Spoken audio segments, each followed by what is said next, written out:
problem. So what I want to do now is I'm just going to share my screen and we'll just get a few slides up, which just give us a bit of a prompt. So got those, yeah, cool. Yep. So this is an amazing stat. I sometimes wonder how on earth people do get these stats, but it's on Google, so it must be right. It must be someone must have come up with it somehow. But 42% of consumers can't discern which brands are trustworthy, and we do get this a lot.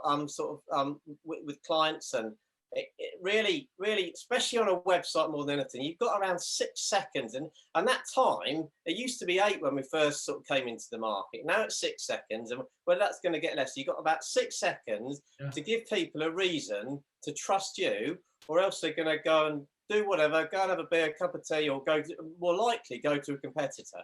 So you've got a really short time frame to give them a reason to trust you. And we're big techies. We've built some of the most technologically advanced websites in the industry over the years, and I'm a big believer in these sort of two-way integrations and all the integrations you can have, like Locating and Dataloft, and these are all brilliant. But ultimately, your website and your brand has to convey trust, or else someone's not going to buy from you. All these other bits of technology are almost the medium, and they're very, very clever. But ultimately, we need to give people a reason to pick you over a competitor.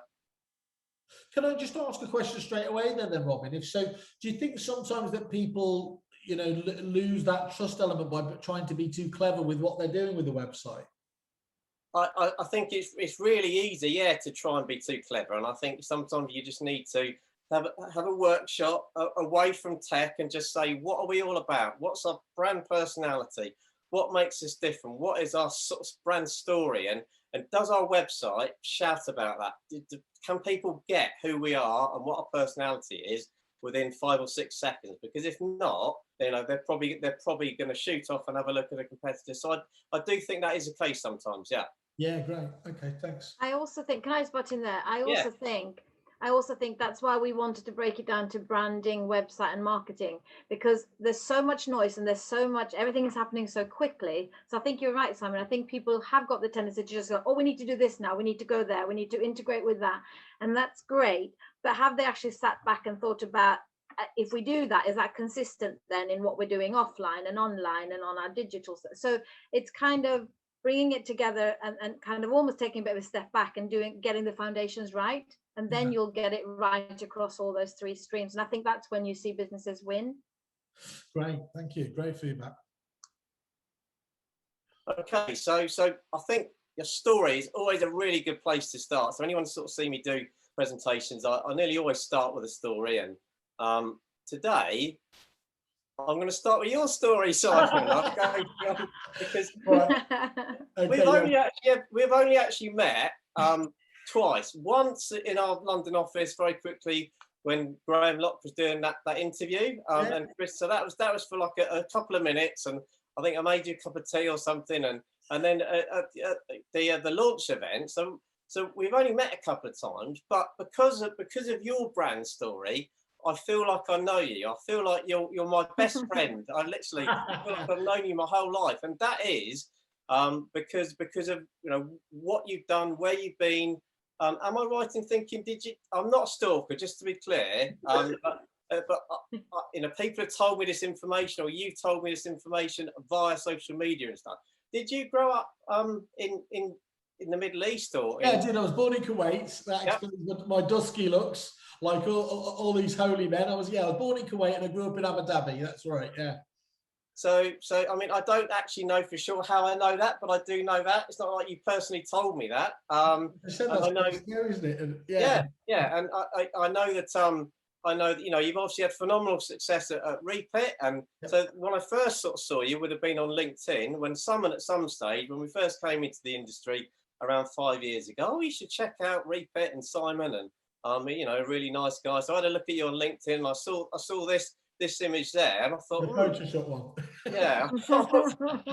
but then since then it's unravelled. I've seen a whole other side to you, and I'm on Facebook on Sunday late mornings, and I see you dancing around the front room, and I always chuckle, and I was like that one, because that's what we do in this garden office here. So I do, but I mean the serious point I'm getting to is this is your brand story. all these sort of, you know, really cool, fun things that you can do and you can get away with are because you've had phenomenal success at Repeat, your background, people know you, and you built that story, and that is and really that's what companies should do. It's as important with people as it is with companies, and getting that story defined, because one thing that I say to people, and it's quite easy to forget, is right, what's that one thing that's different about you? And that one thing is your story, because everyone's story is totally different. There's no two people in the entire world who have exactly the same story. So that's always a really good place to start when you're looking for a differentiator. It absolutely is, isn't it? And it plays into EA Masters, obviously, where Peter managed to get Seth Godin, and obviously anyone in marketing knows the purple cow analogy there. And actually, you know, agents themselves will quite often, in their more honest moments, talk about how they just struggle to stand out from the crowd. And it's not hard to see if they follow that identikit marketing thing that so many seem to just, you know, to go down that approach. Exactly, yeah. And agents will come to us and say, look, we're struggling to stand out. We know we're good at what we do, but ultimately we sell houses, and we follow very similar processes to our main competitors. And I always say, well, who are you? What is your story? Because that's the one thing that is very different. So in terms of my story, I've just briefly talked about this earlier on. So I worked as a consultant, creative director at some quite biggish agencies prior to starting 22 Group, and actually off the back of this, because I'd worked on the main corporate site for Santander with actually a really good developer called Jono. He was too busy.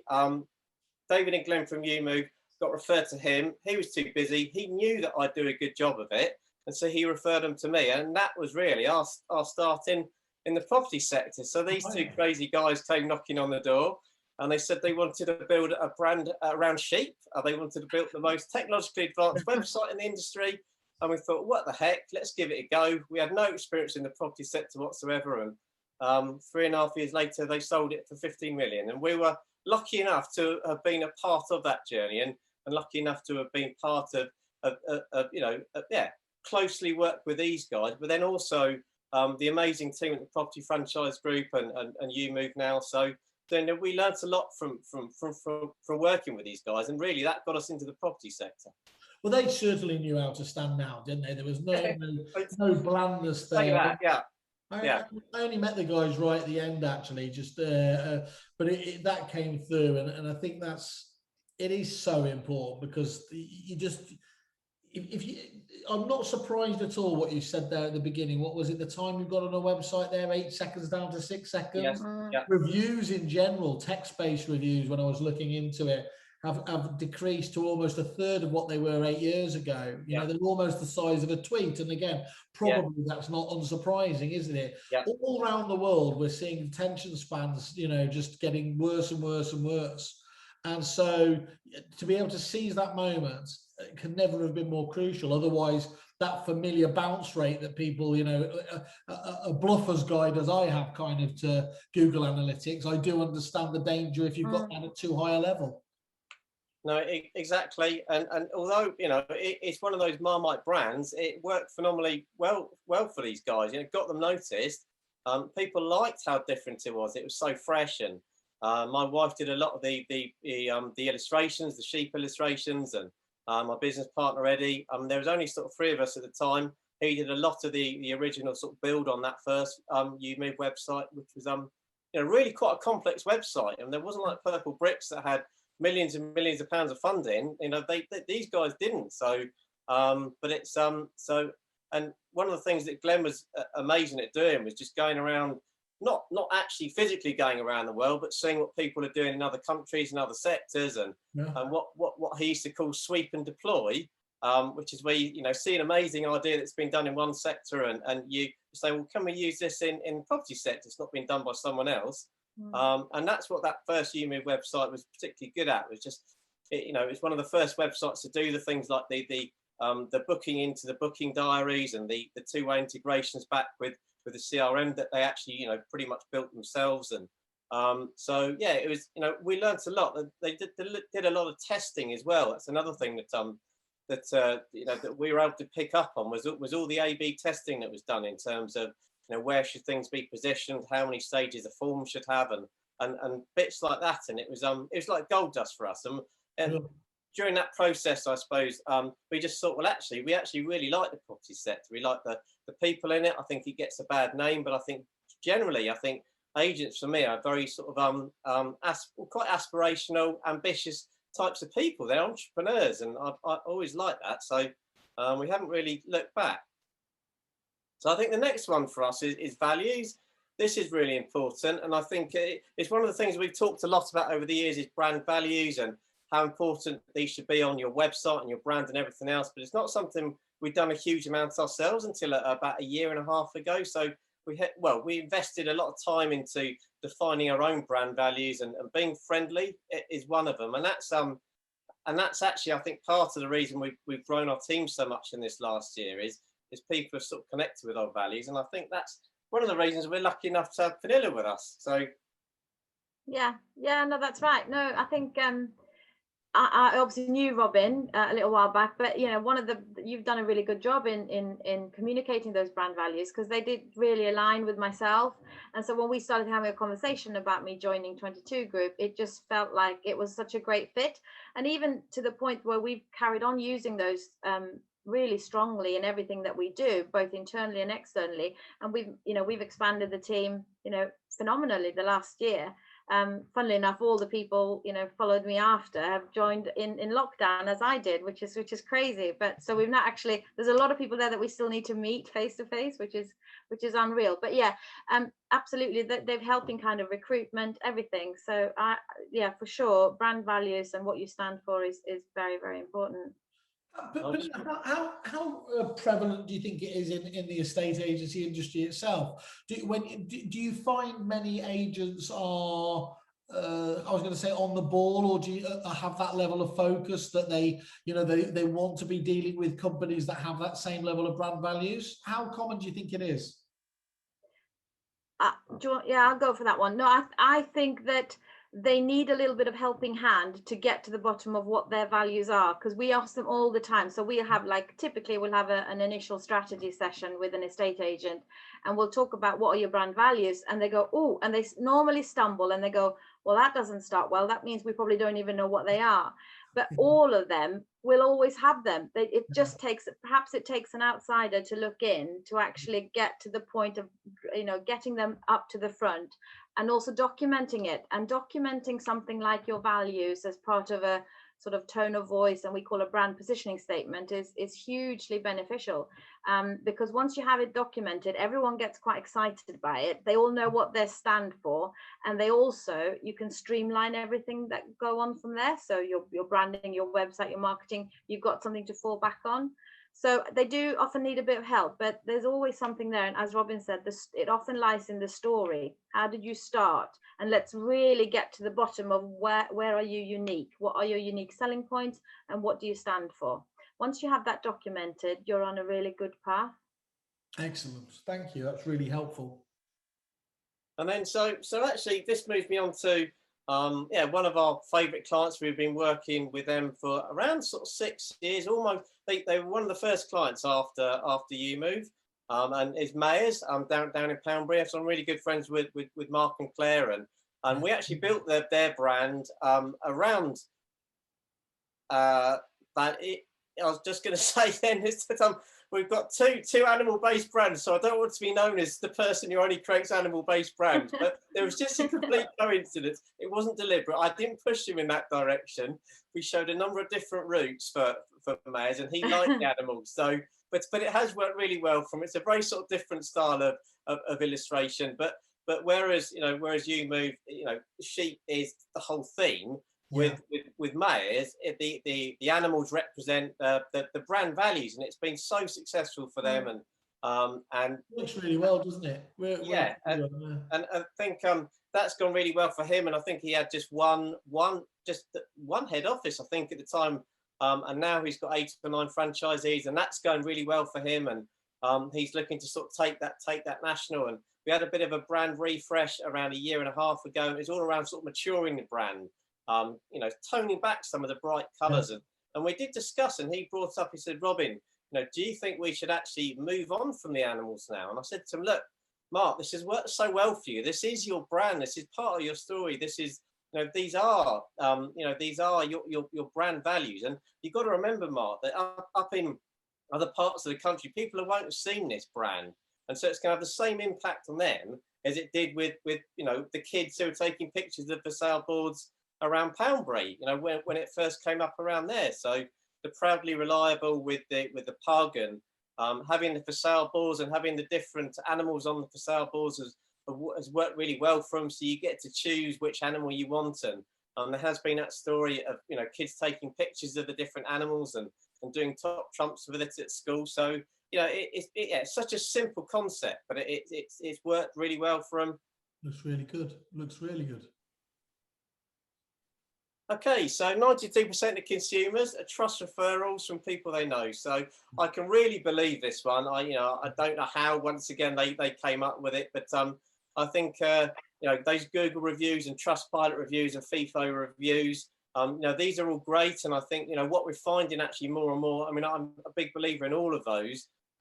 Is that actually, because Google's such a well-known brand, from the research that we're doing, that people tend to believe Google. I don't know why they do, but I suppose it's because it is such a big brand. But whoever you use for your platforms, they're all brilliant. You need to make the most of them. And I think just an example, in those early days, that was one of the things that YouMove did phenomenally well, was really spend a lot of time and investment in terms of building up their Trustpilot reviews. So they were able to say the UK's #1 rated agent by customers, because on Trustpilot, they had more 5-star ratings than any other agent in the country. And it's a very clever way, isn't it, of really focusing on what's important as well. Yeah, absolutely. It was one of those key ingredients, I think, in terms of that sort of phenomenal growth in those early days. And I mean, I'll start this one off when we were working with Parker's Property Franchise Group, and part of the brief there was, they were getting Purple Bricks, spending a lot of time in Reading, and they were sort of shipping in agents from outside Reading to be local experts, and whereas the actual franchisees at Parker's, they grew up in the area, the kids went to the local schools, and they supported the local schools, and so this was one of the branch owners' kids in the football kits. There's a bit of a double whammy there. So you've got, obviously, we know the local schools because our kids go to them, but also we're supporting them as well. And it's all about the sort of local presence and trust. Anything to add to that, Pamela, in terms? No, I think that's strong. I think we'll go on and talk a bit about strong local presence, why that's important later on. But yeah. Cool. And then, okay, consistency. It's one of those boring ones. It's one of those boring ones that, oh no, my branding agency is talking about consistency, and I want to go off and do this, and I want to do that, and they're just trying to keep me on the straight and narrow. I mean, I know sometimes it can come across as a bit boring, but brands that are consistently presented are 4 times more likely to be trusted. But they can't be surprised by that, can they, Robin, as well? Because considering how many times it takes to ask somebody to do things like prospecting calls and everything else, there is, there's a famous phrase, not famous enough for me to remember who said it, but it's that point, just as you think that you're starting to really piss people off and annoy them, is actually the first moment they're starting to hear from you. No, that always makes sense, because we hear about people time and time again that fall down this route. Great.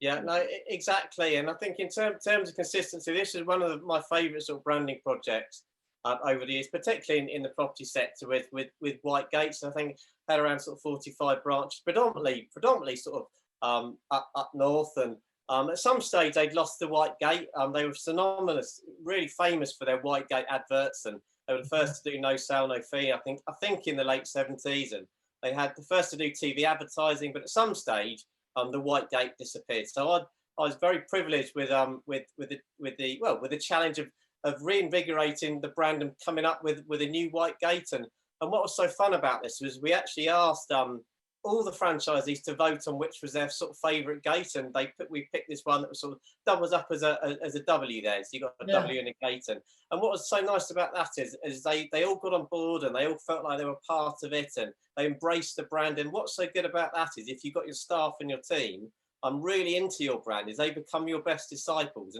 and that helps with trust as well. Of course, because there's so many employees at corporates that just feel no connection, aren't there? Absolutely, yeah. And it's and that's the thing is you know, even if you have however many branches you've got, you've still got to make it feel like it's local. You still got to make it feel like it's familiar, and that's what we did with these guys. We did these sort of stunning illustrations from, actually, I've forgotten his name now, but a really good illustrator sort of based in Stockport, and he does these really sort of intricate illustrations. And we got each of the branches to pick their favourite building in their town. So quite often it was the town halls, and you've got these absolutely sort of stunning northern town halls, Victorian town halls, and we did sort of Leeds, and we did Barnsley, and we did Liverpool, the Liver building, which I know you know very well, and so each of them, even though you've got this big brand, they all feel like it feels local. It feels part of them. They were you know, they were part of sort of choosing the logo, the boards, but also the building, and so it feels local, even though it's a big 45 branch brand. Yeah. But it's all consistent. That's the thing, as you can see there, it's all really consistent. And we're doing a sort of similar thing with some campaigns with Nickel & Co. All sort of, whatever we do with him, it's really targeted. And this is what Penilla's brought so much to the table in terms of, you know, her experience with hunters and really sort of targeted marketing campaigns. But and we're going really granular with the stuff we're doing with Matt and Nickel & Co. at the moment in terms of his campaigns. So whatever we do, whether it's his original launch campaign, whether it's a Christmas campaign, and we've got some examples Penilla's going to go through a bit later of some really targeted campaigns. But it's all about consistency. Yeah, just on the Whitegate challenge, just sorry, quickly to go back on that. You know, they've got so many branches, but obviously, again, just pulling from my time at Hunters, where we had, you know, nearly 200 branches. That was a massive challenge. It was always the key challenge. How do we make the franchisees sound local? Because there is a bit of a rebellion against big brands and national corporates, and there's, at the same time, as being a massive kind of win for anything local. So that helps, but how do you then portray them as local, and what do you do about that?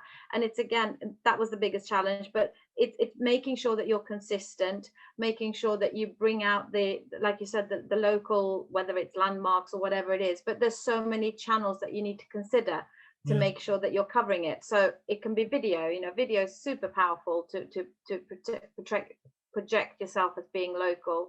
But yeah, and again, do agents that have more than one location do struggle with that? How do we make sure that, because they want to sound big, but at the same time they need to be absolutely hyper local for the audience, because that's what people trust and what they like. So they're challenges that we like them, we take them on, and we help them get to a point where they can deliver exactly what they need. Great, thank you. Okay, so in terms of how to build trust with a website, so we talked a bit about reviews earlier. Now there's different things you can do. You know, reviews is always a good thing. People trust what someone else has said far more than themselves sometimes, which I suppose kind of makes sense if someone else is referring you. But it's how can we really get across, I think, reviews. That's the meet the team one. But I think for me, it's sort of video reviews are probably the best way of doing that, because video reviews, you know, you're not going to make it up. You're going to be pretty hard pressed to actually pay an actor to come in and give you a really good review. So there's a realness about video reviews that you just can't. You know, even if you've got 5,000 Google reviews, I think there's nothing better than getting someone like Matt, you know, doing a nice video review for us. And I just don't see enough websites, estate agency websites, that have video reviews. I've been banging the drum for the last sort of 5-6 years. They've had it's not like it's a new bit of tech, getting a YouTube video up on you. And that's exactly the point, isn't it, Robin? You know, they didn't spend all that money on YouTube because they saw the way things were going, and of course, famously, it is one of the biggest search engines in its own right now, just on that basis, isn't it? Yeah. No, exactly, and it's and then so I think the next one on the list. So we've got team profiles.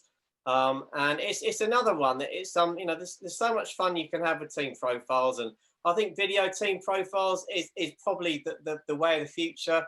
Very few agents websites, you know, have video. It doesn't have to be everyone, even if it's just one or two.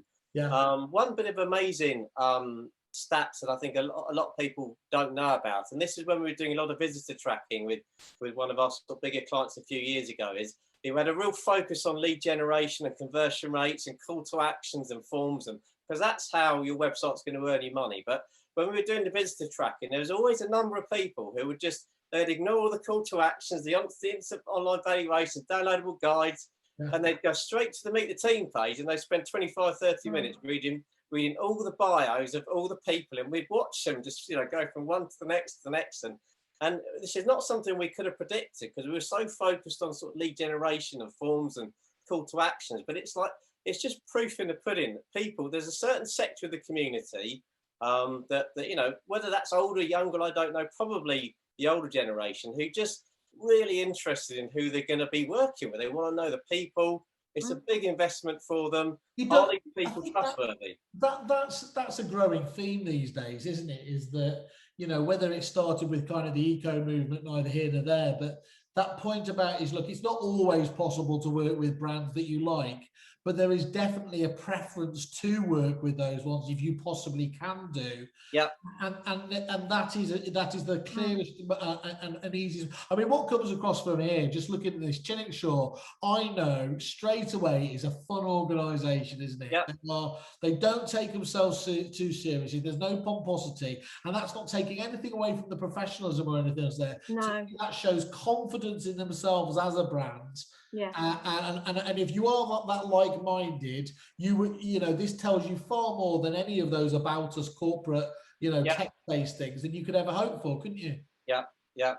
They really are lovely people, and I really don't want to go off on a tangent, but what we've been able to do with them is they're based in Portsmouth, a really sort of modern contemporary brand that was all sort of themed around.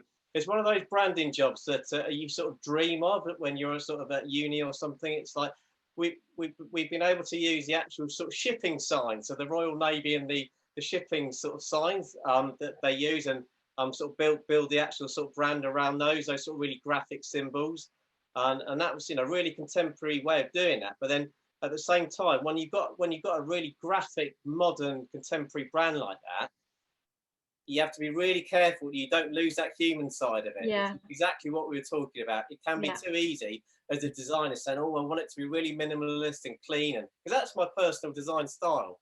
And that's why, you know, we've had to be really careful and just, you know, make sure we don't lose sight on the fact that they're some of the nicest people, Chinnexhaw, you're ever going to meet. Certainly. And so we need to get that across it in the branding. We need to, you know, make a real focus on the Meet the Team page and do campaigns about sort of, you know, driving people directly to it and stuff. So yeah, I mean, it's never going to go away, the fact that people buy from people, don't they? And I think it's incredible, really, that a lot of estate agents perhaps just overlook that Meet the Team page, and actually that is one of the most important pages where they need to spend some focus and really bring out the team. Especially, look what's happened the last year when, as we said before, doors had to shut. The only way people could see them was online, and all of a sudden they realized their Meet the Team page was probably 2 years out of date. They had staff members who'd moved on, and you think, well, that they've got that. Obviously they realized, a lot of people did realize, that's not good enough, we're gonna have to do something about it. And if you can have a bit of fun and be inventive, as we showed with Chinnexhaw, that's great. There's so much you can do. Do you think, Pernilla, that one of the issues, we were talking about this just on a purely on another point the other day, and the only thing we could come to the conclusion why the Brits don't focus on the individual as much as obviously the Americans and the Australians is because they have a fear of their staff being poached and headhunted. And we said, obviously, first of all, we said that's crazy, because if you don't look after your staff, if you don't give them the ability to shine and be recognised, then actually you're only encouraging them to actually set up by themselves or go elsewhere. Do you think that's it, or is it simply just that we've just got stuck in that way of doing things? I think it's more the latter. I think it's a very cynical view to think I'm not going to drive my workforce or develop them so that in case somebody poaches them. There might be a few that think like that, but again, you've got training and personal development in estate agency is crucial, isn't it? And you've got to bring that to the fore. You will always stand a risk that you will lose some people, but no, I think it's more a case of maybe a little bit of just good old sort of being a bit more conservative in this country, and maybe it's not our way to shout about personalities and bring them to the fore. Well, I mean, I'm allowed to say that because I'm not 100% British, or not at all British, but I mean, I love that about Britain, but I think that might be one of the reasons. And I think it is, it's definitely something that I think something like Chinnickshaw will hopefully show other people that you should do it. You should have a bit of fun with it.